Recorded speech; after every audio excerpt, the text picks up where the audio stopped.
Consumer Reports just dropped the 2026 reliability data, and folks, it is ugly. One brand ranked dead last for the third year in a row. Another one had a model score 37 out of 100, and the $60,000 SUV sitting in your neighbor's driveway. There's a decent chance it'll be in my shop before it's paid off. I've been turning wrenches for over 15 years. I see these cars limp in every single week. Transmissions grenaded, electrical systems fried, PHEV batteries bricked before the warranty even runs out. So today I'm walking you through the 11 worst cars of 2026, ranked from bad to catastrophic, real failure points, real repair bills, and the kind of blunt advice I'd give you if you rolled into my bay ready to drop 50 grand on one of these.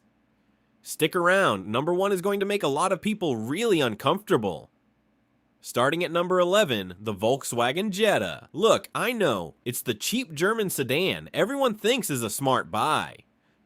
Consumer Reports ranked VW 16th overall, and the Jetta came in as the least reliable in its entire segment. Transmission hesitation, electrical gremlins, check engine lights that pop up for reasons no scan tool can explain. I had a young woman come in last month, 2023 Jetta, 41,000 miles. Dealer quoted her $3,800 for transmission work. She bought it because it felt premium for the price. That's the trick. Cheap to buy, brutal to own. Every German car owner eventually learns that lesson, but this next one will teach it to you a lot faster.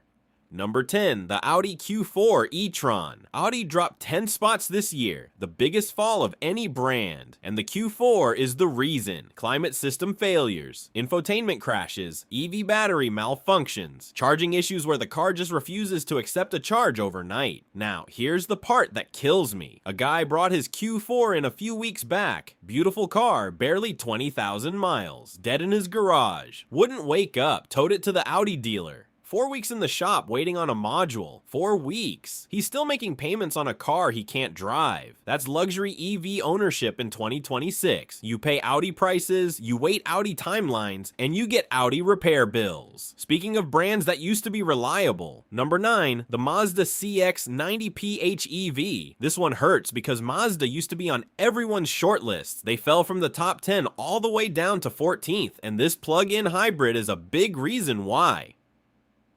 Brand new platform, brand new PHEV system, and early adopters are basically paying to beta test it. Transmission shudder, hybrid system faults, warning lights that come back every time the dealer clears them. Here's my rule, and write this down. Never buy the first 2 years of a new platform, ever. Let somebody else eat the repair bills while the engineers figure out what they got wrong. If you love Mazda, wait. Buy a 2022 CX-5. You'll thank me. Number 8, the Tesla Cybertruck. The only Tesla on the naughty list this year. Every other Tesla actually improved, but this thing, stainless steel panels coming unglued, trim pieces falling off on the highway, wipers that quit in the rain, software updates that brick infotainment for days. I had one rolled in on a flatbed recently, and I say rolled in loosely. It looked like a kitchen appliance that got in a fight. Owner was livid. He'd waited 2 years, paid cash, and couldn't get a replacement part for 6 weeks. A truck should work like a truck. This one works like a prototype, and if that bothers you, wait until you hear what's happening to regular families buying regular SUVs. Number 7, the Chevy Equinox and GMC Terrain. I'm grouping these because they're the same vehicle with different badges, and both got redesigned for 2025 with well below average reliability scores. These are the cars mom and dad buy thinking they're making the safe choice. Dependable American SUV, right? Wrong. Transmission complaints, infotainment failures, powertrain issues on vehicles with barely any miles on them. The saddest part is the people buying these aren't car people. They're just trying to get to work and pick up the kids. Quick favor before I keep going. Now, if this is saving you from making an expensive mistake, hit that like button. It actually helps the channel, and it tells me to make more of these.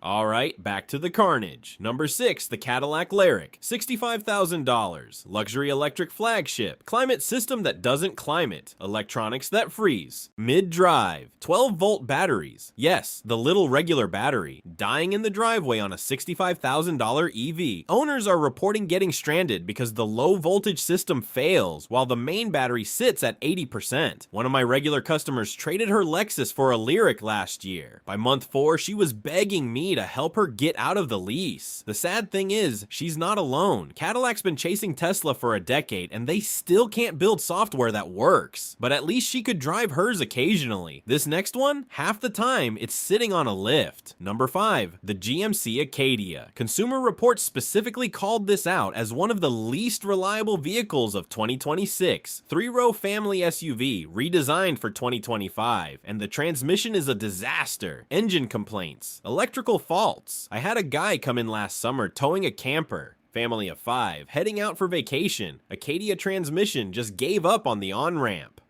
$5,000 in damage, a ruined trip, 2 kids crying in my waiting room. He'd owned the truck for 14 months. If you're hauling anything, towing anything, or just need a vehicle that starts every morning without drama, this isn't it. And if you think that's bad, wait till you see what's happening with the trucks. Number 4, the Lincoln Corsair PHEV. Now, Lincoln as a brand actually climbed 17 spots this year, which is impressive. But this specific model is the anchor dragging them back down. It's named among the least reliable vehicles in the entire 2026 survey. PHEV powertrain married to American build quality. And it's exactly the combination you'd fear. Hybrid system failures, transmission problems, electrical issues. This is what happens when a brand tries to do complex electrification before they've mastered the basics. If you want a reliable PHEV, the Toyota and Lexus offerings exist for a reason. Don't experiment with your money. Number 3, the Ram 1500. Ram ranked 25th, second to last of every brand tracked, and the 1500 was specifically called out by Consumer Reports as one of the least reliable vehicles this year. Transmission failures, electrical nightmares, engine oil consumption issues where the truck drinks a quart every 1,000 miles. This one kills me because these are work trucks, contractors, landscapers, guys who need the truck to show up. I had a framer in my bay last fall, 2023 Ram, 38,000 miles, $8,000 repair. He missed 2 weeks of work. Let me say this plainly. If your livelihood depends on your vehicle, please buy a Toyota Tundra or a Ford F-150. Do not gamble on a Ram right now. But if you think that's an expensive mistake, hold on. Number 2, the Dodge Hornet RT PHEV. 37 out of 100 on Consumer Reports reliability scale. 7 recalls on the 2024 model alone. 44% depreciation in just 2 years. Here's what makes this so bad. It's not even really a Dodge. It's a rebadged Alfa Romeo Tonale, which is built on a Jeep Compass platform. 3 questionable cars stuffed into a trench coat pretending to be one. A customer of mine bought one brand new. Within 4 months, he'd replaced the 12-volt battery 3 separate times. The car would sit for a week and just die. Dealer kept it for 30 days once. No idea what was wrong. Stellantis actually halted US production of this thing for 2026. That tells you everything. When the manufacturer gives up, you should have given up sooner. And speaking of Stellantis giving up, let's talk about the worst of the worst. Number 1, the Jeep Grand Cherokee PHEV.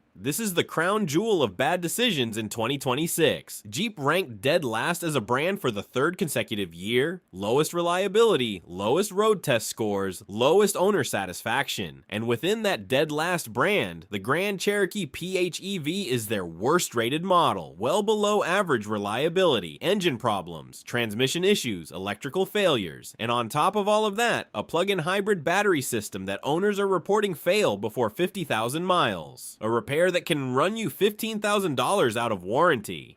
Last week, a woman pulled into my shop in tears. $68,000 Grand Cherokee, 3 years old, paid off for another 4, engine light, transmission slipping, hybrid fault, rear view camera dead. Dealer wanted $9,000 just to start diagnosing. She asked me what to do. I told her the truth. Sell it. Take the hit.